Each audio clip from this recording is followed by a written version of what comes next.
ini menjadi pemantik yang dengan istilah kerennya ekonomi sirkular gitu.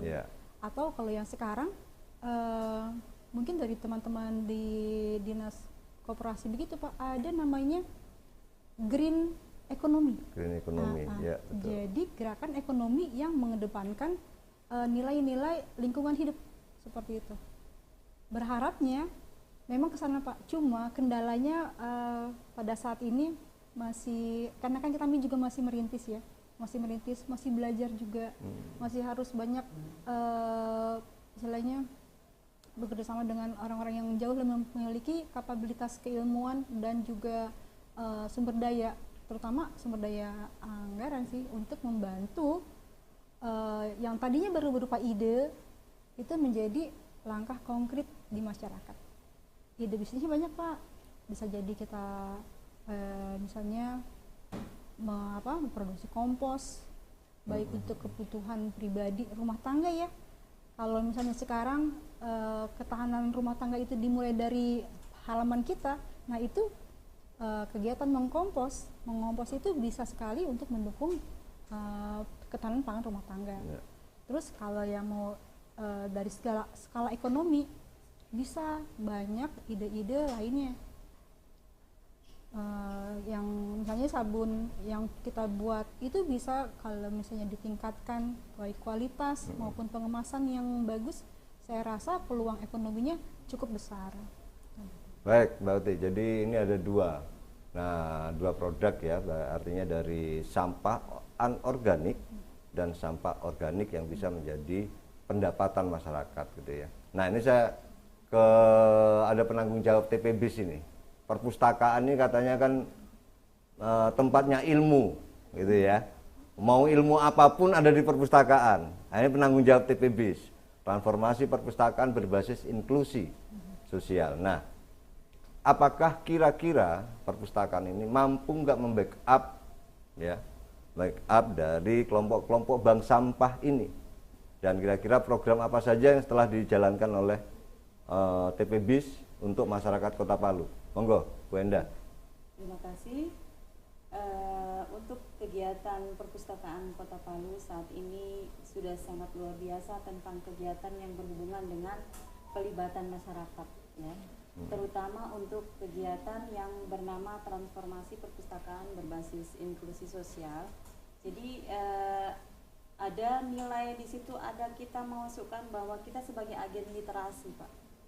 Jadi kalau di Kota Palu itu ada beberapa kelurahan yang sudah kami buatkan dalam bentuk kelompok kerja yang bekerja sama dengan kita, yang berkekuatan hukum dengan Perpusnas langsung. Jadi itu yang dinamakan transformasi perpustakaan berbasis inklusi sosial, melibatkan untuk saat ini mitra baru kelurahan 2022 itu ada 3 kelurahan, yaitu Kelurahan Kawatuna, Tanah Modindi, dan Kelurahan Talise. Nah, kalau dilibatkan tadi masalah apa yang sudah kami buat, pada saat 2023 ini kami sudah sampai pada sosialisasi, kemudian bimbingan teknis. Kemudian setelah bimbingan teknis tidak berhenti di situ saja, Pak. Di situ juga ada pelibatan masyarakat tentang daur ulang sampah. Itu kemarin sempat kita laksanakan kegiatan itu di Kelurahan Talise. Nah, untuk Kelurahan Talise ini kan memang ada beberapa skop yang besar. Mungkin Pak Kadis lebih tahu bahwa di Kota Palu ada beberapa komunitas yang terbentuk di tiap kelurahan. Kalau termasuk yang di dalam pengawasan kami di Talise itu sudah memilah sampah organik, sampah plastik. Kemudian untuk pada tahap pemrosesan untuk menjadi sesuatu hal yang menjadi uang, itu memang masih dalam proses sekarang ini. Tetapi kedepannya akan menjadi target kami, perpustakaan Kota Palu menjadi agen literasi untuk masyarakat Kota Palu sendiri. Yang sudah dibina oleh TPBIS untuk kelurahan yang sudah dibina oleh perpustakaan Kota Palu dan pusat itu sudah ada berapa? Untuk yang mitra baru kelurahan dari Perpusnas itu 3. Kemudian yang saya sebutkan tadi, Talise, Tangamodini, dan Kawatuna. Nah, untuk bimbingan langsung yang dari Kota Palu, Pak, ada 3. Untuk saat ini kita menggandeng ada 3 kelurahan, yaitu Kelurahan Kamonji, Kelurahan Ujuna, dan Kelurahan Tawanjuka. Itu menjadi basis kami untuk kedepannya, menjadi berarti ada 6 kelurahan. Tetapi yang fokus dari Kota Palu langsung itu 3 kelurahan. Berarti kan gini ya, TPBIS itu berbasis buku ya, Bu Enda ya. Nah, sementara perpustakaan teman-teman bank sampah itu juga kadang-kadang menggerakkan masyarakat untuk bisa peduli terhadap sampah, butuh literasi, gitu ya. Nah, perpustakaan apakah sudah menyiapkan terkait dengan buku-buku tersebut yang terkait dengan bank sampah menurut di TPBIS tadi? Iya, terima kasih. Kalau untuk koleksi buku di perpustakaan umum ini kita sudah sangat tersedia, yaitu di klasifikasi kelas 600. Jadi di situ ada namanya ilmu terapan yang ada di situ, yang bisa combine antara pegiat dan buku yang ada. Nah, untuk saat ini itulah yang dinamakan TPBIS, transformasi perpustakaan berbasis inklusi sosial. Jadi perpustakaan itu tidak menjadi tempat membaca saja. Jadi sini untuk tempat kegiatan, termasuk beberapa kegiatan yang sudah kita lewati kemarin, pelatihan membuat buket bunga melalui buku, Pak. Jadi ilmu terapan yang ada di perpustakaan kami di Perpustakaan Kota Palu sudah sangat mendukung koleksinya untuk kegiatan pelibatan masyarakat itu sendiri. Ya, baik Pak Undisa, Kota Palu yang hormati pada masyarakat. Jadi 2 hal ini cukup berkaitan ya, antara bank sampah yang dilakukan oleh KB Lutapura saat ini. Kira-kira saat ini KB Lutapura yang ditondo itu ada berapa bank sampah sebenarnya? Apakah ini sudah bersinergi atau bagaimana antar bank sampah yang ada? Sependek yang saya tahu, Pak, ada 2 bank sampah yang ada di Kelurahan Tondo. 1 bank sampah KB Lutapura yang diinisiasi oleh Yayasan Ibu, dan 1 lagi bank sampah yang dikelola oleh Dinas Lingkungan Hidup Kota Palu, TPS 3R, yang lokasinya di Huntap. Nah, kalau saya pribadi kebetulan belum pernah berkomunikasi dengan pihak pengelola TPS 3R di atas, Pak. Tapi berharap memang kedepannya ada koordinasi atau kolaborasi antara kami ya sesama bank sampah, supaya memang harapannya kan lebih bisa banyak program-program yang bisa dilakukan untuk masyarakat seperti itu. Ya, berarti bank sampah KB Lutapura belum melakukan koordinasi dengan bank sampah yang setelah dibentuk oleh DLH ya. Nah, kira-kira harapan dari teman-teman gimana ini dari KB Lutapura ke depannya untuk bisa bersinergi dengan bank sampah yang dibentuk oleh pemerintah? Berharap tentu saja, Pak, kita mengharapkan memang kerjasama yang lebih baik ya, komunikasi yang lebih intens, kemudian juga istilahnya kalau misalnya kan pasti kemungkinan besar programnya akan sama ya, bersinggungan, dan itu memang inginnya sinergi, bukan persaingan tetapi berkolaborasi seperti itu. Ya. Kemudian untuk di KB Lutapura untuk sampah anorganik yang dimiliki masyarakat, itu hanya diberikan gratis atau dibeli sih? Ini Pak, kami ada beberapa skema di bank sampah. Ada skema menjadi donatur. Donatur itu artinya masyarakat memberikan sampah plastiknya kepada bank sampah cuma-cuma. Oh gitu. Dan kemudian menjadi nasabah. Kalau nasabah ini mereka artinya menjual. Nanti kita biasanya sih karena sistemnya adalah bank ya, jadi sistemnya menabung. Sampahnya dibawa, ditimbang, tapi dicatat. Tidak langsung diuangkan, karena kalau diuangkan memang hitungan rupiahnya kecil. Jadi supaya lebih terasa, ditabung dulu. Nanti mungkin setahun atau 6 bulan itu bisa diuangkan. Untuk juga tukar emas, seperti kami juga punya program itu, Pak, tukar sampah menjadi emas itu bisa. Sampah jadi emas ya? Selain itu tadi ya, donatur, nasabah, dan relawan. Nah, relawan ini adalah orang-orang yang mau secara sukarela memberikan waktunya, tenaganya untuk bersama-sama bekerja sama di kegiatan-kegiatan bank sampah. Kadang-kadang kita mungkin butuh dalam kepanitiaan atau sama-sama kita mau turun ke masyarakat untuk melakukan edukasi seperti itu. Nah itu kita butuh relawan. Nah ini sekaligus ajang untuk open recruitment. Ada yang menarik ini tadi Apa itu? Mbak Uti, sampah jadi emas. Nah ini kan ada hal yang aneh, kita ini ada tambang emas di Poboya. Loh, Iya. bagaimana caranya sampah bisa jadi emas itu loh? Bisa Pak, bisa. Nah, gimana caranya itu? Jadi memang ya sampah yang sudah tadi ya sampah plastik terutama yang sudah dipilah itu kan bernilai uang Pak, bernilai Oke. uang. Nah cuma sekarang kan kita bayangannya tuh emas tuh mahal ya. Sekarang sudah ada emas dengan gramasi kecil 0,001 gram itu yang kisaran harganya sekitar 5 ribuan. Jadi bisa setara dengan harga sampah plastik sebanyak 5 kilogram. Jadi kalau punya sampah daripada cuma ditumpuk di rumah atau cuma kita buang di TPS gitu, lebih baik dikumpul, dipilah, bawa ke bank sampah. Kalau misalnya kita bisa menabung itu Bu 0,01 gram misalnya setiap seminggu sekali, setahun udah berapa? Dan emas itu dia keuntungannya adalah harganya semakin lama semakin naik. Nah, investasi yang paling menguntungkan sekarang adalah investasi emas. Berarti Kabel Utapura udah kerjasama dengan perbankan ya untuk kaitannya dengan emas itu. Untuk sementara belum, tapi Belum, ya? kami memiliki punya Pak, punya kepingan-kepingan emas kecil. Oh gitu. Kita beli, nanti itu yang ditukar untuk dengan sampahnya masyarakat atau nasabah. Meskipun ke depannya kami juga membuka peluang untuk bekerja sama dengan Pegadaian. Pegadaian kalau nggak salah juga punya program itu. Cuma sampai saat ini belum sempat lagi berkomunikasi dengan Pegadaian untuk Ya yang nanti lebih saya berharap itu menjadi programnya Betul. TPBIS untuk Iya, bisa bersinergi. membangun sinergitas dengan perbankan. Kita bantu. Kira-kira program apa itu kalau kira-kira untuk di TPBIS itu yang bisa membantu? Ya, kalau di TPBIS itu ada 4 pilar. Jadi yang pertama itu peningkatan layanan, yang kedua adalah advokasi, yang ketiga pelibatan masyarakat, yang keempat publikasi. Jadi masuk pada advokasi, Ya. kerjasama dengan pihak lain.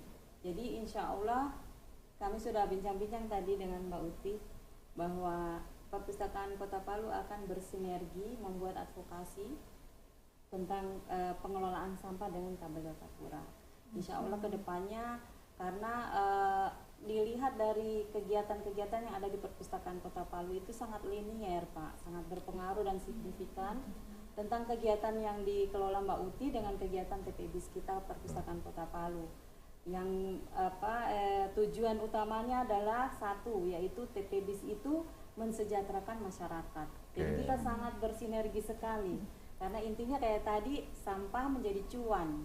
Nah kalau kita sebagai TPBIS itu adalah intinya mensejahterakan masyarakat. Jadi intinya satu, sama mungkin kayaknya dengan Mbak Uti punya visi misinya itu Pak. Gitu. Ya berarti literasi untuk kesejahteraan gitu ya. Iya, Oh literasi ini untuk jadi kesejahteraan. menarik ini. Betul, Pak. Nah satu hal lagi Mbak Uti, ini kan satu yang berbayar saat ini yang dilakukan oleh Bank Sampah Kabel Utapura baru ke anorganik ya. Iya betul Pak. Kira-kira bisa nggak yang organik berbasis rumah tangga itu tertangani juga berbayar gitu loh. Artinya Bank Sampah menilai itu. Kira-kira bisa nggak itu? Kalau untuk dalam jangka waktu dekat sepertinya belum Pak. Belum ya. Karena terus terang saja investasi untuk bisa mengubah sampah organik tadi menjadi sesuatu yang bernilai, misalnya pembuatan kompos atau maggot atau mungkin seperti yang Bapak sampaikan beberapa waktu yang lalu casting itu. Nah itu kita butuh alat, bahan, juga terutama yang sebenarnya yang saya butuhkan di perpustakaan adalah ilmu. Jadi kalau misalnya bisa bersinergi lebih jauh lagi Ibu, misalnya ada buku yang bahas tentang itu, kita bahas bagaimana tekniknya, pengolahannya. Nah itu kami sangat antusias sekali untuk bisa bekerja sama tentang itu. Ya. Kemudian kira-kira untuk mengolah itu sebenarnya Bank Sampah sudah bisa sebenarnya ya mengelola yang organik tadi. Sebenarnya sudah bisa, sudah bisa ya. Kalau dilakukan itu bisa ya. Nah, kira-kira kebutuhan apa sih yang dibutuhkan oleh bank sampah untuk bisa mengolah itu? Supaya limbah, karena paling besar sampah ini adalah sampah rumah tangga, ya kan? Nah, kira-kira alat yang gimana sih yang dibutuhkan oleh bank sampah kira-kira? Pertama tuh lahan, Pak. Oke. Karena kita butuh tempat yang agak luas ya. Itu juga kita apa supaya misalnya dalam proses pembuatan kompos ya, kompos atau budidaya maggot itu butuh lahan. Mungkin kita bisa mulai dengan nggak usah terlalu luas, tapi ada tempat yang terlindung dari hujan, panas, seperti itu. Itu yang pertama. Yang kedua mungkin alat pencacah. Alat pencacah itu penting untuk mencacah sampah-sampah besar menjadi kecil, sehingga lebih mudah dalam proses pembusukan untuk kompos dan juga memudahkan maggot. Kalau misalnya budidaya maggot itu lebih cepat dia untuk mengkonsumsi sampah organik tersebut. Ya. Gitu. Kemudian mungkin kalau yang lain-lain itu dulu sih Pak, kayaknya. Baik. Yang berikutnya kaitannya dengan bank sampah, apabila ada produk-produk yang tadi kan sudah disampaikan ya, belajar bareng tentang pemanfaatan jelantah menjadi sabun ya. Kalau saya lihat produknya bisa untuk sabun mandi bisa, sabun cuci juga bisa. Nah, kira-kira KBL Tapura mampu nggak mengkoordinir yang telah dilatih itu, misalkan per orang memproduksi 3, 10 kemudian diambil dijual, ini kan jadi memungkinkan untuk itu ditanya, kita latih mereka punya manfaat, tidak berhenti di situ gitu ya. Kira-kira mampu nggak? Kalau sendiri sepertinya tidak, tapi kita butuh dukungan dari berbagai pihak. Berarti sinergitas ya yang harus dilakukan. Nanti biar TPBIS lah yang anukan. Dari segi keilmuannya, kemudian mungkin dari segi promosinya dari Kominfo juga, atau dari UMKM juga penguatannya. Jadi memang ketika kita berkolaborasi itu Pak, Masya Allah ya. Ya, saat ini Bu Endah, Bu yang TPBIS, saat ini kan fokus 3 ya. Kemudian ada penguatan lagi 3. Kira-kira bisa nggak semua kelurahan itu untuk bisa mendapatkan program TPBIS dari perpustakaan, sehingga bersinergi nanti dengan teman-teman ini? Terima kasih. Kalau secara umum itu kan ada SOP-nya Pak. Jadi untuk menjadi mitra kita, yang pertama itu kelurahan itu mempunyai perpustakaan atau tidak dulu. Kemudian perpustakaannya aktif atau tidak gitu. Jadi kalau memang di seluruh kelurahan di Kota Palu itu sekitar 46 ya Pak ya. Jadi sangat miris memang kemarin waktu kami tim dari TPBIS Kota Palu itu membuat tim turun langsung survei, itu kemarin kita mendapatkan data itu hanya beberapa, sangat kecil sekali persentasenya bahwa kelurahan itu mempunyai perpustakaan dan mempunyai ruang khusus perpustakaan. Jadi saat kami survei itu hanya beberapa kelurahan yang bisa masuk nominasi yang kita angkat menjadi mitra.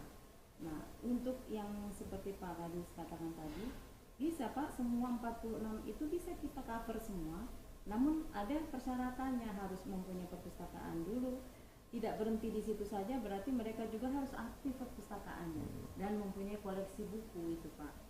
Nah, kalau memang masalah koleksi buku itu mungkin sedikit atau seperti apa, kan kita bisa sistem buklon itu dari perpustakaan kota meminjamkan ke kelurahan, kemudian dijemput kembali dalam waktu tertentu supaya masyarakat yang ada di sekitar itu bisa memanfaatkan koleksi itu.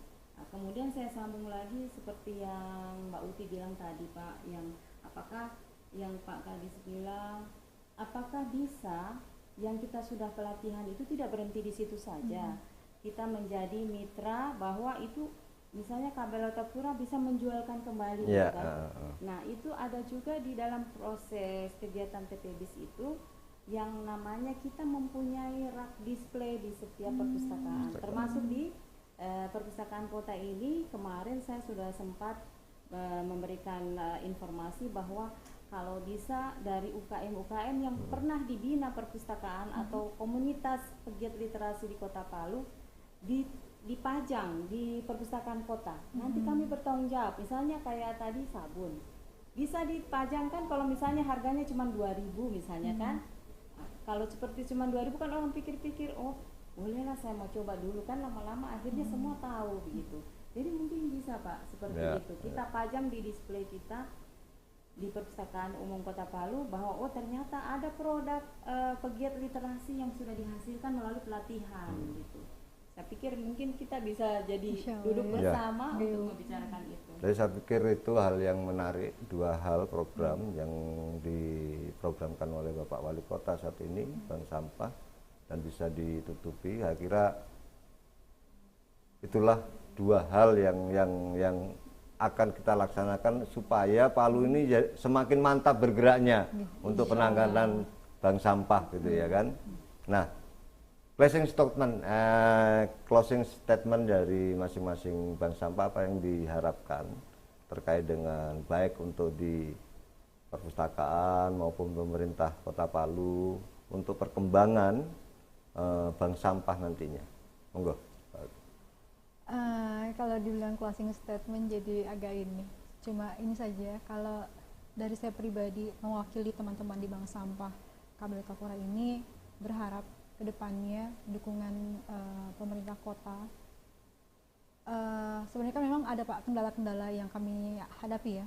Nah itu kami merasa tidak memiliki saluran untuk apa istilahnya, kemana kami harus mencari solusi dari masalah yang kami hadapi. Tapi itu tidak membuat kami surut atau kayak mundur begitu ya. Bisa tetap maju meskipun kendalanya seperti itu.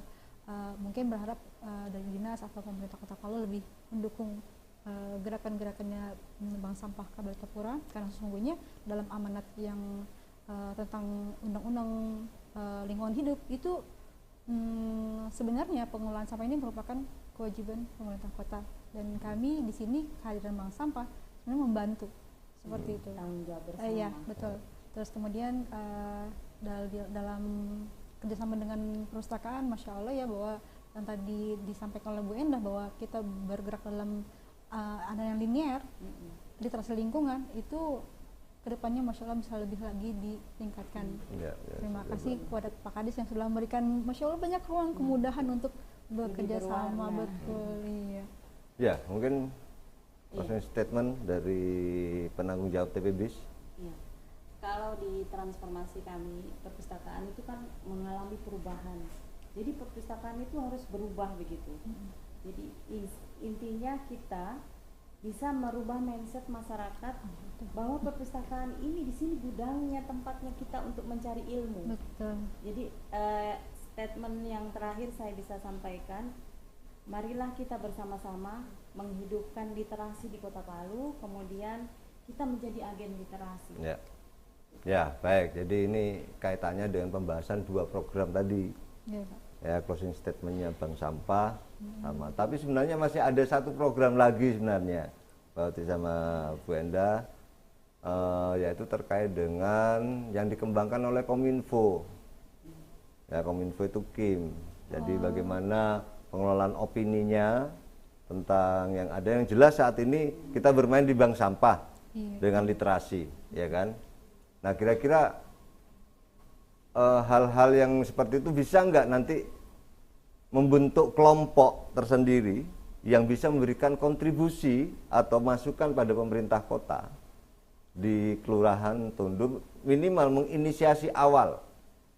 Sepertinya sangat bisa Pak, karena memang kami dari awal memang bergeraknya itu di bidang edukasi dan sosialisasi, sesuatu hal yang luar biasa, karena sebenarnya permasalahan sampah ini dimulai dari satu ketidakpedulian kita terhadap masalah yang sampah yang kita hasilkan. Kita ingin tumbuh rasa pada pribadi kita untuk merasa bahwa sampahku tanggung jawabku, dan itu dimulai dari kegiatan edukasi literasi lingkungan. Nah itu bisa dimulai dengan itu Pak, membentuk kelompok-kelompok yang tadi disampaikan oleh sesuai mungkin dengan programnya Kominfo, membentuk kelompok di masyarakat yang mungkin kalau ranahnya kami adalah fokus di bidang literasi lingkungan. Seperti itu, Pak. Ya, jadi ada tagline juga sebenarnya ini ada yang kan, betul, tagline Pak. kan gini ya. Bukan hanya mantan yang harus dibuang. Ya kan? Tapi sampah juga harus dibuang pada tempatnya kan gitu ya kan istilahnya. Nah, artinya gini, teman-teman masih bisa untuk bisa bergerak kembali nantinya. Saya berharap bukan hanya untuk ditunduk. Jadi saat ini opini masyarakat tentang sampah kan cukup miris juga ya. Nah, ini yang perlu hal-hal yang kita kuatkan nantinya, karena sampah ini sebenarnya bukan hanya tanggung jawab pemerintah, Betul. tapi juga tanggung jawab masyarakat. Nah, ada kalau di TPS 3R mutunya itu apa? Yang 3 itu? Yang reuse, recycle. Nah, kalau yang dari Ibu Foundation saya lupa saya. Ada itu. 5, Pak. 5 Dan ya? dalam bahasa Kaili. Nah, apa saja Nah, itu? itu saya lupa semua karena susah. Ada 5 ya. Iya. Tapi kalau saya sederhana aja 3 saja. Rakita, Rumpu, Ra'ala. Ah, Ra'ola, Rapobalu. iya itu Ya, kayaknya, Pak. 3R itu Rakita, itu lihat, Oh, Rumpu itu sampah, Ra'ala ambil. lihat Ra'ola, sama ambil. Ra'ola diolah, Rapobalu menghasilkan uang. Oh, Dijual artinya. Jadi saya sih suka yang itu kemarin. iya, Pak. Saya lebih mengembangkan itu, jadi Rakita, Rumpu, Ra'ala, Ra'ola, Rapobalu. Sama 3R kita tambah menjadi 2R menjadi 5R. 5R. Karena kalau pakai bahasa apa namanya? Pakai bahasa Inggris kayaknya memang kurang Reduce, reuse, Iya. recycle, saya sendiri bingung gitu. Saya sendiri bingung, apalagi keluarga-keluarga kita yang notabene yang berada di daerah-daerah agak kesulitan dengan itu. Jadi saya kira Bapak Ibu sekalian pemirsa podcast Diskominfo Kota Palu, saya kira 2 hal ini yang menjadi pembahasan kita saat ini tentang sampah dengan TPBIS menjadi hal yang menarik nantinya dan bisa kita bahas, dan pada intinya kami berharap masyarakat juga berperan aktif di dalam penanganan sampah. Artinya apa? Boleh nanti bersinergi kalau misalkan teman-teman ataupun masyarakat agak sulit menembus ke OPD-OPD yang lain, kami menerima ya Dinas Perpustakaan Kota Palu untuk menjadi fasilitator, memberikan ilmu pengetahuan berbasis buku terhadap masyarakat, dan bisa kita sinergikan dengan teman-teman dari Bank Sampah KB Lotapura. Dan saya kira itu yang dapat kami sampaikan pada sore hari ini. Lebih kurangnya mohon maaf apabila ada kata-kata yang kurang berkenan kepada masyarakat. Kami atas nama Dinas Kominfo dan Dinas Kearsipan dan Perpustakaan Kota Palu mohon maaf yang sebesar-besarnya. Wabillahi taufiq wal hidayah. Wassalamualaikum warahmatullahi wabarakatuh. Salam literasi. Salam literasi untuk kesejahteraan.